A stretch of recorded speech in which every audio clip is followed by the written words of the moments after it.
दोस्तों, आज कुछ देर बाद सुप्रीम कोर्ट में एक ऐसा मामला सुनवाई के लिए तैयार है जो पूरे देश की निगाहें अपनी ओर खींच रहा है। वक्फ संशोधन विधेयक यह सिर्फ एक कानूनी मामला नहीं बल्कि एक ऐसा सियासी तूफान है जो अल्पसंख्यक समुदायों के लिए बेहद संवेदनशील है।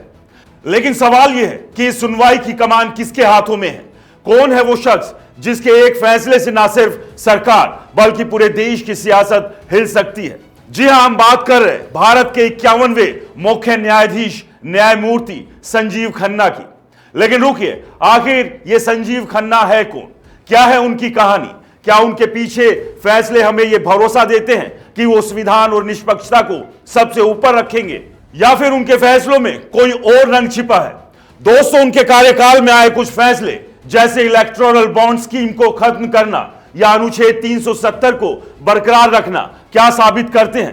क्या वो ऐसे जज हैं जो बड़े और जटिल मामलों में साहसिक और पारदर्शी फैसले लेने के लिए मशहूर है? और दोस्तों, सबसे बड़ा सवाल कि क्या वक्फ बिल पर उनका फैसला सरकार के लिए एक बड़ा झटका साबित होगा और फिर वो एक नया इतिहास रचेंगे?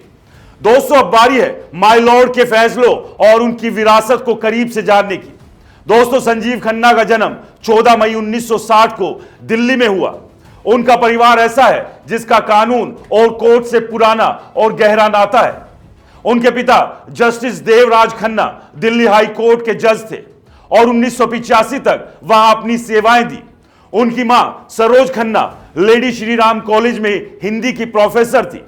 लेकिन अगर बात उनके चाचा यानी कि जस्टिस हंसराज खन्ना की करें तो वो भारतीय न्यायपालिका का एक ऐसा नाम है जिन्हें आज भी सम्मान से याद किया जाता है।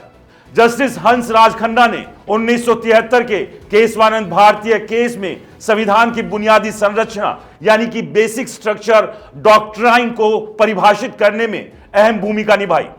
साथ ही 1976 के एडीएम जबलपुर केस में उनकी असहमति ने उन्हें एक नायाब मिसाल बना दिया जब उन्होंने आपातकाल के दौरान मौलिक अधिकारों को निलंबित करने के खिलाफ अपनी आवाज बुलंद की। इस कानूनी विरासत के बीच पले बढ़े संजीव खन्ना के लिए वकालत का रास्ता चुनना शायद कोई आश्चर्य की बात नहीं थी। संजीव खन्ना ने दिल्ली के मॉडर्न स्कूल 12 खंबा रोड से अपनी स्कूली पढ़ाई की।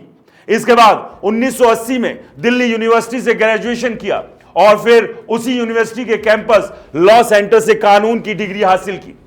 1983 में उन्होंने दिल्ली बार काउंसिल में बतौर वकील रजिस्ट्रेशन करवाया और अपने करियर की शुरुआत की। शुरुआती दिनों में वो 30 हजारी कोर्ट में वकालत करते थे जहां छोटे मोटे केस उनके हिस्से आते थे। लेकिन जल्द ही उनकी प्रतिभा ने उन्हें दिल्ली हाई कोर्ट तक पहुंचा दिया। यहां उन्होंने संविधान, टैक्स, मध्यस्थता, कंपनी कानून, पर्यावरण कानून और क्रिमिनल केसेस जैसे कई क्षेत्रों में अपनी गहरी समझ बनाई। वो 7 साल तक इनकम टैक्स डिपार्टमेंट के सीनियर स्टैंडिंग काउंसिलर रहे और दिल्ली सरकार के लिए सिविल मामलों में स्टैंडिंग काउंसिल के तौर पर भी काम किया। उनकी काबिलियत का अंदाजा इस बात से लगाया जा सकता है कि वो कई आपराधिक मामलों में अमाइकस क्यूरी यानी न्याय मित्र के तौर पर भी कोर्ट की मदद कर चुके हैं। 2005 में संजीव खन्ना को दिल्ली हाई कोर्ट का अतिरिक्त जज बनाया गया और सिर्फ 1 साल बाद 2006 में वो स्थायी जज बन गए। इस दौरान उन्होंने कई बड़े और जटिल केस में फैसले दिए जिन्होंने उनकी निष्पक्षता और कानूनी समझ को साबित किया। लेकिन उनकी जिंदगी का सबसे बड़ा मोड़ आया 18 जनवरी 2019 को जब तत्कालीन सीजेआई रंजन गोगोई की सिफारिश पर उन्हें सुप्रीम कोर्ट का जज बनाया गया। इस नियुक्ति पर थोड़ा विवाद भी हुआ क्योंकि कुछ सीनियर जजों को नजरअंदाज करके उन्हें चुना गया था। लेकिन संजीव खन्ना ने अपनी मेहनत और फैसलों से इस विवाद को पीछे छोड़ दिया। फिर 17 अक्टूबर 2024 को तत्कालीन सीजेआई डीवाई चंद्रचूड़ ने उन्हें अगला सीजेआई बनाने की सिफारिश की और 11 नवंबर 2024 को उन्होंने भारत के 51वें मुख्य न्यायाधीश के तौर पर शपथ ली।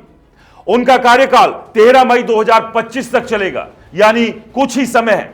वो अभी राष्ट्रीय विधिक सेवा प्राधिकरण के प्रमुख संरक्षक और राष्ट्रीय न्यायिक अकादमी भोपाल के अध्यक्ष हैं। इसके अलावा उन्होंने 17 जून 2023 से 25 दिसंबर 2023 तक सुप्रीम कोर्ट की विधिक सेवा समिति के अध्यक्ष और 26 दिसंबर 2023 से 10 नवंबर 2024 तक नालसा के कार्यकारी अध्यक्ष के तौर पर भी काम किया। लेकिन दोस्तों, संजीव खन्ना को असल में पहचान मिली उनके फैसलों से, जो ना सिर्फ कानूनी बल्कि सामाजिक और सियासी तौर पर भी गूंजे। उनके कुछ बड़े फैसलों पर नजर डालें तो ये बताते हैं कि वो कितने निष्पक्ष और साहसी जज हैं।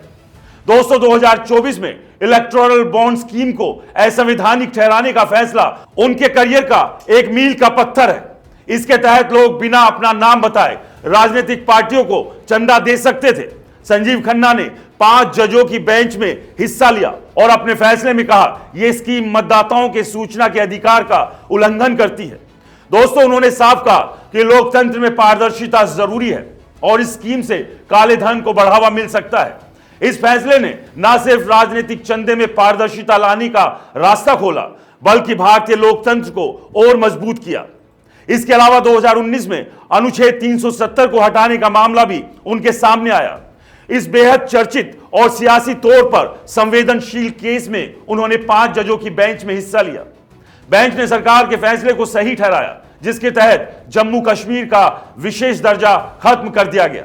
संजीव खन्ना ने अपने फैसले में कहा कि अनुच्छेद 370 असममित संघवाद का हिस्सा था, न कि संप्रभुता का प्रतीक, और इसका हटना भारत के संघीय ढांचे को नुकसान नहीं पहुंचाता। इस फैसले ने देश की सियासत में एक नया अध्याय जोड़ा। दोस्तों, 2024 में ही उन्होंने दिल्ली के पूर्व मुख्यमंत्री अरविंद केजरीवाल को लोकसभा चुनाव में प्रचार के लिए अंतरिम जमानत दी। यह फैसला बेहद चर्चा में रहा, क्योंकि इसने निष्पक्ष चुनाव और व्यक्तिगत स्वतंत्रता जैसे मुद्दों को सामने लाया। खन्ना ने अपने फैसले में कहा कि अगर केजरीवाल को 90 दिन से ज्यादा जेल में रखना उनके लोकतांत्रिक अधिकारों का हनन हो सकता है। इसने उनकी छवि को एक ऐसे जज के तौर पर मजबूत किया जो संवैधानिक मूल्यों को प्राथमिकता देता है। फिर ईवीएम और वीवीपैट से जुड़ी एक याचिका को भी उन्होंने 2024 में खारिज किया। इस याचिका में 100% वीवीपैट स्लिप की जांच की मांग थी। न्यायमूर्ति खन्ना ने कहा कि मौजूदा सिस्टम तेज, सटीक और सुरक्षित है और ईवीएम ने बूथ कैप्चरिंग जैसी समस्याओं को खत्म किया है। इस फैसले ने भारत के चुनावी सिस्टम पर लोगों का भरोसा बढ़ाया। लेकिन दोस्तों, संजीव खन्ना के फैसले सिर्फ सियासी मामलों तक सीमित नहीं है। उन्होंने सामाजिक और कानूनी मुद्दों पर भी अपनी छाप छोड़ी। 2023 में शिल्पा शैलेश बनाम वरुण श्रीनिवासन केस में उन्होंने सुप्रीम कोर्ट के आर्टिकल 142 के तहत तलाक देने का अधिकार सुनिश्चित किया। अगर शादी पूरी तरह टूट चुकी हो, यह फैसला उन दंपतियों के लिए राहत की सांस लेकर आया जो लंबे समय से कानूनी जटिलताओं में फंसे थे। अब बात करते हैं वक्फ संशोधन बिल की, जिसकी सुनवाई आज कुछ देर बाद होने वाली है। यह मामला वक्फ बोर्ड और उनकी संपत्तियों के प्रबंधन से जुड़ा है और अल्पसंख्यक समुदाय के लिए बेहद संवेदनशील है। कई याचिकाओं में दावा किया गया है कि यह बिल संविधान के खिलाफ है और धार्मिक स्वायत्तता को कमजोर करता है। सीजेआई संजीव खन्ना ने इस मामले को गंभीरता से लिया और कहा है कि वो इस अन्य मामलों की तरह सुनवाई के लिए लिस्ट करेंगे। लेकिन सवाल यह है कि क्या उनका फैसला सरकार के लिए एक बड़ा झटका साबित होगा दोस्तों, या फिर वो एक ऐसा रास्ता निकालेंगे जो संविधान और समाज दोनों के हित में हो। दोस्तों, वक्फ बिल की सुनवाई से पहले सियासी माहौल गर्म है। विपक्ष इसे बीजेपी के खिलाफ एक हथियार के तौर पर इस्तेमाल कर रहा है, जबकि सरकार का कहना है कि यह बिल वक्फ बोर्ड में पारदर्शिता लाने के लिए है। दोस्तों, लेकिन संजीव खन्ना के पिछले फैसलों को देखें तो वो हमेशा संविधान और जनता के अधिकारों को प्राथमिकता देते आए हैं। तो क्या वो इस बार भी ऐसा ही करेंगे या फिर कोई नया दृष्टिकोण सामने लाएंगे? दोस्तों, संजीव खन्ना ने न सिर्फ अपने परिवार की कानूनी विरासत को आगे बढ़ाया, बल्कि अपने फैसलों से भारतीय न्यायपालिका में एक खास जगह बनाई। उनके फैसले लोकतंत्र, पारदर्शिता और संविधान को मजबूत करने वाले रहे। वक्फ संशोधन बिल जैसे मामले उनके कार्यकाल को और ऐतिहासिक बना सकते हैं। सुप्रीम कोर्ट का मिशन रहा है हर किसी को आसानी से न्याय मिले और कोर्ट में लंबित केस कम हो।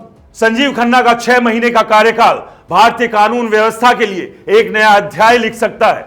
तो दोस्तों, अब बस कुछ ही देर बाकी है। वक्फ बिल पर सुप्रीम कोर्ट का फैसला क्या होगा?